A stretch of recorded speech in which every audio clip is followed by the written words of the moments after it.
जय मसीह के दोस्तों मैं हूं मसीह में आपका भाई नवीन चौहान और इस चैनल पर आपका बहुत बहुत स्वागत करता हूं यीशु मसीह के नाम में। दोस्तों अगर आप इस चैनल पर नए हो तो सब्सक्राइब कर सकते हो या फिर बिना सब्सक्राइब किए हुए भी इस मैसेज को सुन सकते हो। दोस्तों बजिंदर सिंह केस को लेकर काफ़ी समय हो रहा है, यहाँ तक कि इस केस को लेकर बहुत ही दिन हो गए हैं और दोस्तों अब तो ऐसे कई मसीह भाई बहनों के मनों में तो विचार भी उठने लग गए हैं कि बजिंदर सिंह जी जेल से बाहर आएंगे कि नहीं आएंगे, कब आएंगे या फिर वह आने पाएंगे भी या नहीं। कई ऐसे विचार उठने लगे हैं और दोस्तों ऐसा होता भी है बहुतों के साथ कि जब भी कोई व्यक्ति कोई पर्सन भारी मुसीबत में जब फंस जाता है और उससे कई दिन कई समय लगने लगता है, तब हरेक के मनों में ऐसे विचार उठना तो तय है कि आखिरकार इस केस का क्या होगा क्या नहीं होगा। हम भी जब ऐसी कई प्रॉब्लम्स में फंस जाते हैं तब भी हमारे भी मनों में यही उठता है कि यह प्रॉब्लम मुझ पर से कब जाएगी कब नहीं जाएगी, जाएगी भी या नहीं जाएगी। परंतु दोस्तों अगर हम ऐसे समयों में भी अगर विश्वास में मजबूत रहते हैं, स्थिर रहते हैं, तब परमेश्वर हमें उस समस्या से बाहर निकालने में सक्षम होता है। दोस्तों यद्यपि दोस्तों हम यह बात तो नहीं कह सकते कि वह कब आएगा कब नहीं आएगा। आखिरकार परमेश्वर की इच्छा, परमेश्वर की योजना क्या है यह हम मनुष्य नहीं जान सकते जब तक परमेश्वर हम पर प्रकट ना करे। परंतु दोस्तों हमें फिर भी हिम्मत नहीं हारनी चाहिए।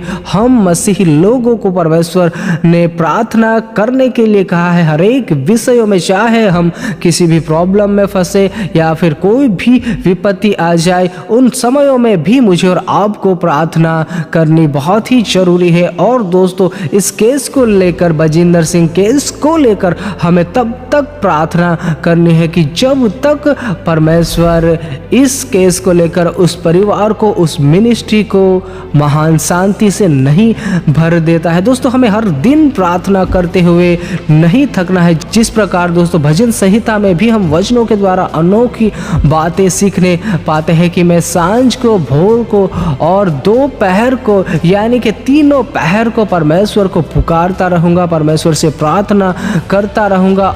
और वचन तो यह भी कहता है कि मैं कराहता रहूंगा और परमेश्वर सुनता है। दोस्तों परमेश्वर प्रार्थना का उत्तर जरूर देने पाता है। दोस्तों हमें कभी भी हिम्मत नहीं हारनी चाहिए, कैसी भी स्थिति, कैसी भी परिस्थिति क्यों ना हो। हाँ यह तय है कि इन वर्तमान समयों में इस केस को लेकर बहुत सारी बातें हो रही है और आने वाले समय में अगर इस केस को लेकर देरी भी होती है तो बहुत जगह से हम ऐसी बातों को सुनने पाएंगे, बहुत मसीह भाई बहनों के द्वारा। परंतु दोस्तों हम मसीह में ऐसी बातें, मैं तो कहता हूँ जितना भी ना सोचे ना बोले उतना हमारे लिए बेहतर होता है, यानी कि हमारे लिए इतना लाभदायक होता है, क्योंकि बिना किसी बात की जड़ तक गए बिना हम किसी भी बात का कोई भी ऐसा निर्णय नहीं ले सकते दोस्तों। और दोस्तों हम यह भी देखने पाएंगे कि अगर इसमें देरी होती है या फिर परमेश्वर अपनी योजना को प्रकट करने में, अगर परमेश्वर की इच्छा जो है वह पूरी करने में अगर परमेश्वर देरी भी करता है कुछ समय, तो ऐसा भी हमें देखने को मिलेगा कि इस संस्था से जुड़े हुए बहुत सारे लोगों का विश्वास डगमगाने भी लग सकता है दोस्तों। क्योंकि ऐसा होता ही है जब कोई व्यक्ति किसी भी प्रॉब्लम में फंसता है और जब उसका कोई भी रिजल्ट जल्द से जल्द नहीं मिलने पाता है, तब काफ़ी सारे मसीही भाई बहनों का विश्वास डगमगाने लगता है। परंतु फिर भी हमें हिम्मत नहीं हारनी है। परमेश्वर की योजना कोई भी कुछ भी क्यों ना हो, परमेश्वर अपनी योजना को पूरी करने पाएगा। परंतु हमें फिर भी प्रार्थना करते रहना है उस मिनिस्ट्री के लिए, उस परिवार के लिए और उस सेवक के लिए। क्योंकि दोस्तों हम मसीही लोगों का यह फर्ज है कि कोई भी जगह पर कोई भी ऐसा भारी दुख हमें सुनाई देता है या किसी भी जगह पर कोई भी ऐसी घटना होती है तो हम उसके लिए एटलीस्ट कुछ और करें या ना करें, परंतु प्रार्थना जरूर करें।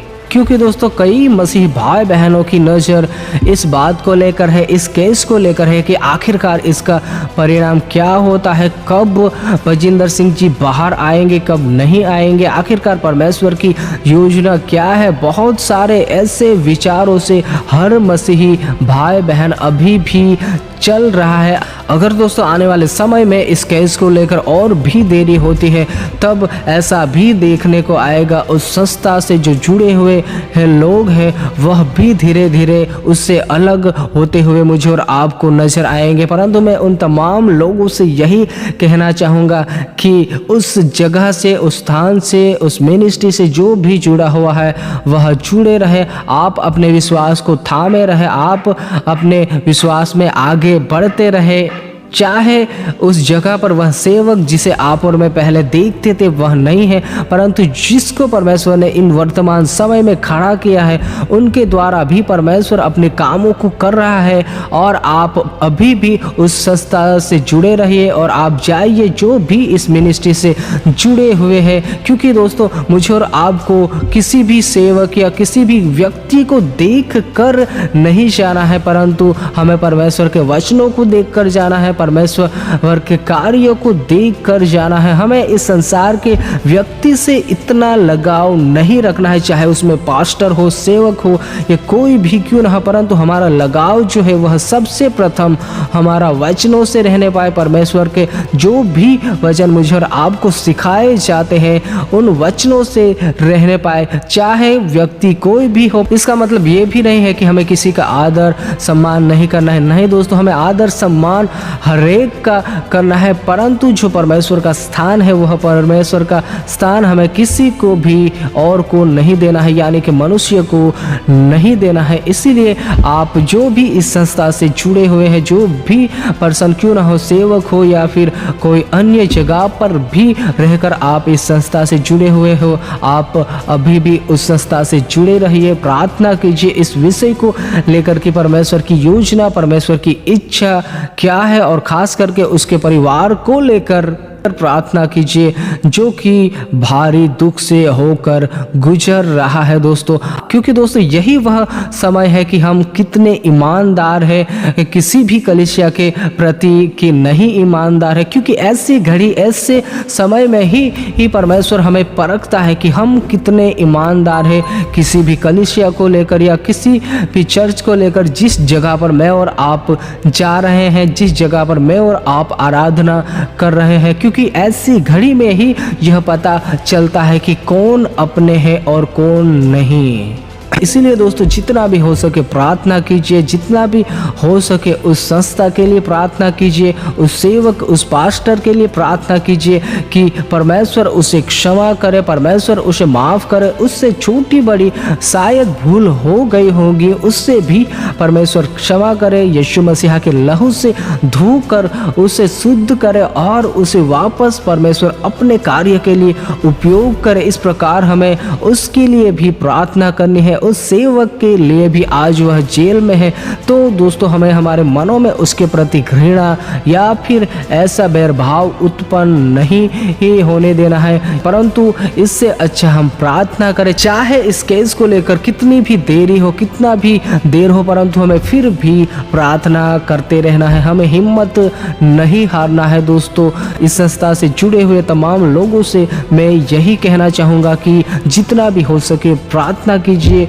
प्रार्थना कीजिए, क्योंकि प्रार्थना में बड़ी सामर्थ्य, बड़ी शक्ति होती है और वचनों के आधारित की गई प्रार्थना कभी भी असफल नहीं होने पाती है। दोस्तों अगर आप एक ऐसे भी व्यक्ति हो सकते हो कि आपको प्रार्थना भी नहीं करना आता होगा, तो दोस्तों मैं आपसे यही कहना चाहूँगा कि जिस प्रकार परमेश्वर का वचन हमें सिखाता है कि इसी रीति से आत्मा भी हमारी दुर्बलता में सहायता करता है, क्योंकि सही रीति से प्रार्थना करना हम नहीं जानते, परंतु आत्मा ऐसी आहे भर भर के जो बया से बाहर है हमारे लिए विनती करवाता है या फिर हमें होकर प्रार्थना करवाता है। दोस्तों अगर आप ऐसे भी व्यक्ति होंगे कि आपको प्रार्थना भी नहीं करना आता है, तो आप पवित्र आत्मा के हाथों में सौंपाए। जो पवित्र आत्मा मुझे और आपको दिया गया है, हर एक कलीसिया को दिया गया है, उसी पवित्र आत्मा जो कि आपके अंदर है, अगर आपने नया जन्म प्राप्त किया है तो आपके अंदर भी पवित्र आत्मा है। उसी पवित्र आत्मा के हाथों में सौंपाए, उसी पवित्र आत्मा को